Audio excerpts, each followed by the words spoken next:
Lilith had tried everything: temptation, logic, philosophy, shared power. The king's vow was a fortress she could not breach.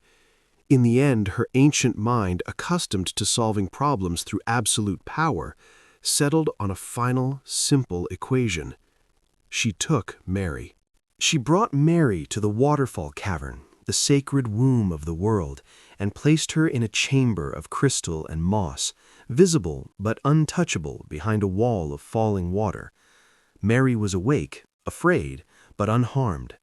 Then Lilith brought in the second piece of the equation, a hunter, one of the last curators, a fanatic who had sworn to cleanse both Udofia and Lilith.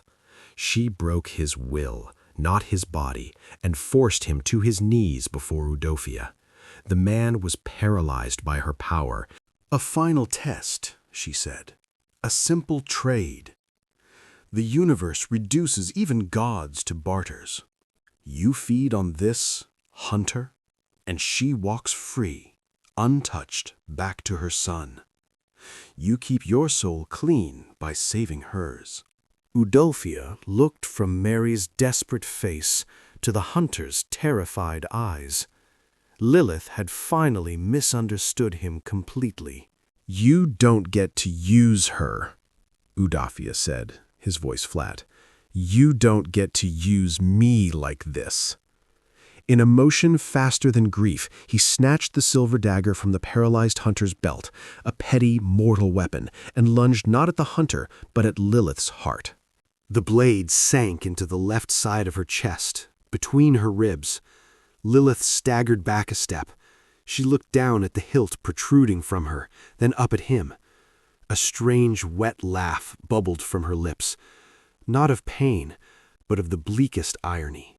"Oh, my funny, foolish king," she whispered, her voice guttering like a candle in the wind. She wrapped her hand around the hilt and pulled the blade free with a sickening, soft sound. "After 8,000 years, you think my heart is on the left?" She tapped the right side of her chest with a blood-stained finger. "It has been here since the day I rose from the dust of my family." She dropped the dagger. "But you finally struck me. You chose violence for her. You chose anything for her." Her crimson eyes held his, and the ancient weariness in them was bottomless. "That is the miracle I waited for. Not your hunger, your passion, however misdirected." She turned back to Udofia, a serene, terrible smile on her face. "You gave me the only new feeling I have had in millennia, the feeling of being refused, truly, utterly. Thank you. Too bad you won't remember anything after I go." Then, before he could move or speak, she did what no force in heaven or earth had been able to do in 8,000 years. She let go. The last thing to vanish was her smile, and the faint, whispered words that rode the last of her breath. "I am going to rest with my family." And then she was gone, not killed, not defeated. Finally allowed to rest. Udofia stood, empty-handed, in the sudden, deafening silence. The hunter, released from her power, scrambled away and fled.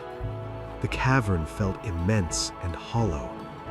Mary rushed to his side, but he couldn't look at her. Then suddenly, his hands flew to his temples.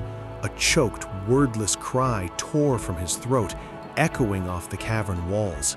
His crimson eyes wide with terror, he looked at Mary's face, but he did not see her. He saw a stranger. The connections were snapping. Mary equals safety. Mary equals love. Mary equals name? The files were being deleted one by one by a magic that had died along with its maker. Then he collapsed. Mary's researcher's reflexes were gone. Only the woman remained. She didn't think. She lunged and caught him. The mighty king, the unconquerable will, was reduced to a vessel of pure collapse in her arms. Udofia's eyes flew open. He was in the safe house. His hands flew to his chest, his face, patting down a body that felt terrifyingly light. The density was gone. The cold, humming power under his skin, the constant, subtle gravity of the curse, was absent.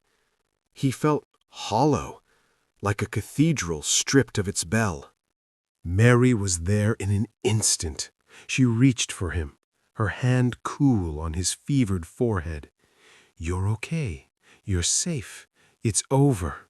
He caught her wrist. His grip was strong, but it was just a man's grip. His eyes locked onto hers, and she saw it. Recognition. And behind it, a tidal wave of pure, undiluted horror. "I remember," he rasped. The voice was his, but scraped raw. "Mary, I remember." The words weren't a question. They were a confession. A verdict. "I wasn't supposed to remember this. The sheath. It was supposed to take away my memory." A single hot tear tracked through the stubble on his cheek. It was the most human thing Mary had ever seen him do, and it shattered her completely. The dam broke. Her professional calm, her strategic reserve, crumbled. A sob escaped her.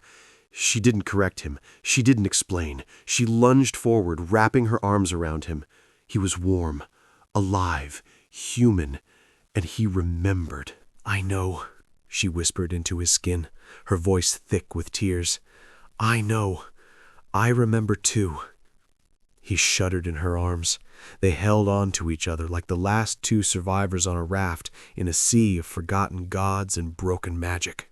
Few weeks passed. Udofia walked through the sun-dappled park near. He felt the sun's warmth on his skin for the first time in a year. It should have been a miracle. It felt like a verdict. A child's ball rolled to his feet. He bent to pick it up. His body moved with a normal man's rhythm, but his mind calculated the pickup with the ghost of a speed he no longer possessed. He handed the ball to the wide-eyed boy. "Here you go, champion." The boy stared, not at his face, but at his eyes. "Mister, are you okay?" Udofia managed to smile.